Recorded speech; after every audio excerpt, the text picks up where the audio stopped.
Let us continue with the sacred verses of the Devi Bhagavatam Retold.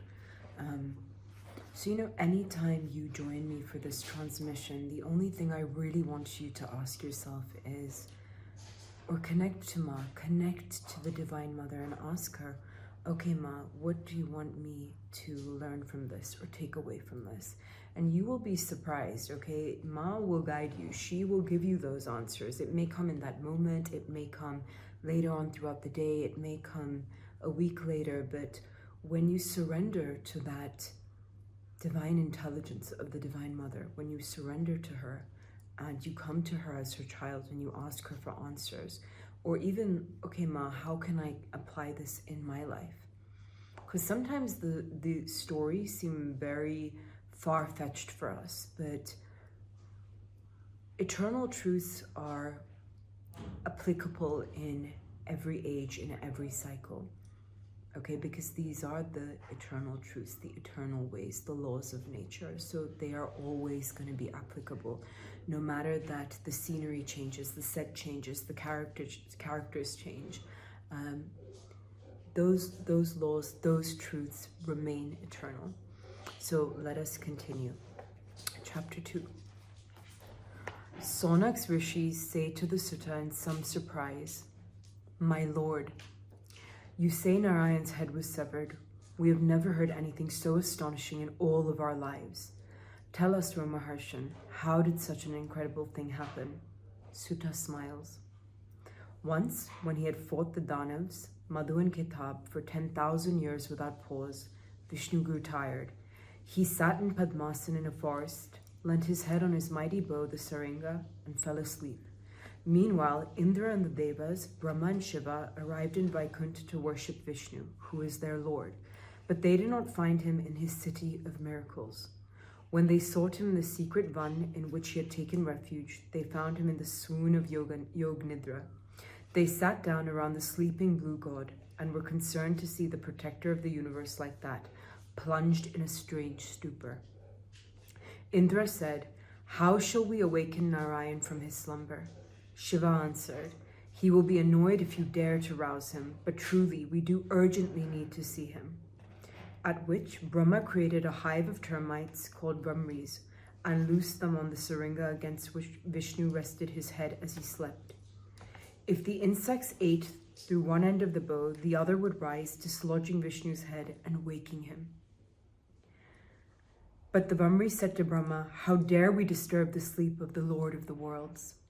To disturb blessed sleep is a sin equal to tearing a husband from his wife. Moreover, what do we gain by this crime against Narayan?"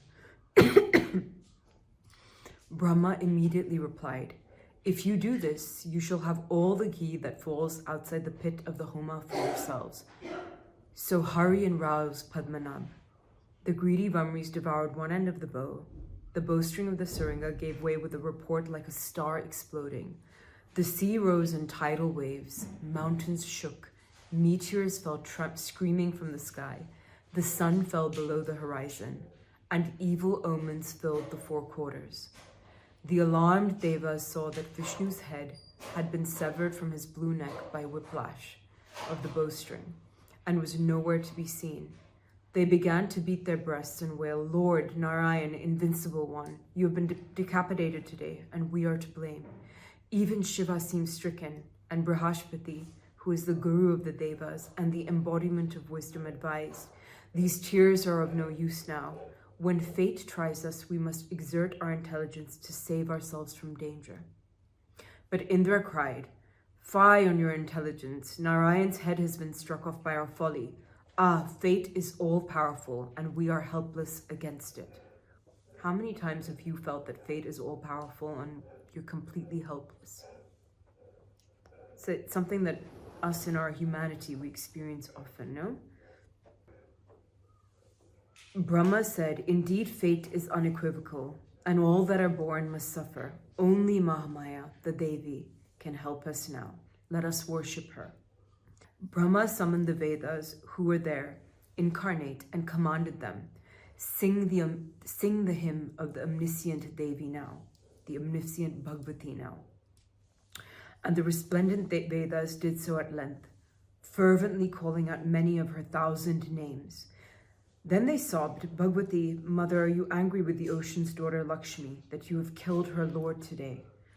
Hari's head has vanished like a dream, Devi, and no one but you can make him live again. Then a voice more exquisite than beauty itself spoke to the Devas from the sky. All will be well again, Suras. Golden Vedas, I am pleased with your worship, but nothing in this universe happens without a good reason. Once, Vishnu looked at his wife Lakshmi's face and laughed, and Lakshmi was distraught because she thought he had seen something ugly in her perfect features. She became suspicious that he had another woman, or he would not laugh at her like that. Sorrow turned to wrath as the Tamu Shakti possessed her, and she cursed him, may your head fall off. She even thought it would be better to be widowed than have her lord take another wife. It is by that curse that Vishnu's head fell into the salt sea today, and from another curse as well. Once the Asura Haigriv performed a tapasya for 1,000 years. He neither ate nor slept, but chanted my name ceaselessly until at last I stood before him in my tamasic body. I saw he truly loved me, for when he saw me, his eyes filled with tears of joy. I said to that demon, Haigriv, I am pleased with you. Ask me for any boon you like. He said, Mother, let death never approach me. Let me be invincible against the Devas and Asuras. Let me be an immortal yogi. Asura, birth follows death, as death does birth, ineluctably. You cannot be immortal. Ask for another boon, said I to Haigriv. The canny Asura replied, Then Devi, let me find death only at the hands of one who has a horse's face like me. So I blessed him. Let only a horse-faced one kill you, Haigriv. Pleased no end, he went back to his kingdom, and ever since he has been the scourge of all the living.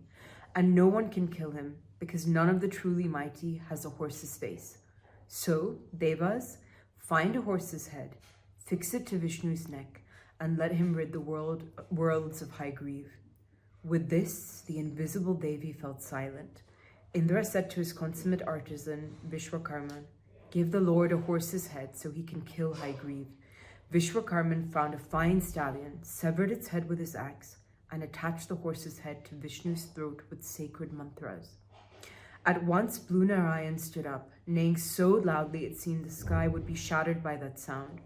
The horse-headed god flew at the horse-faced demon Haigriv and tore him limb from limb, says Sutta Roma Harshan once to Sonak and his munis in the blessed Naimisa.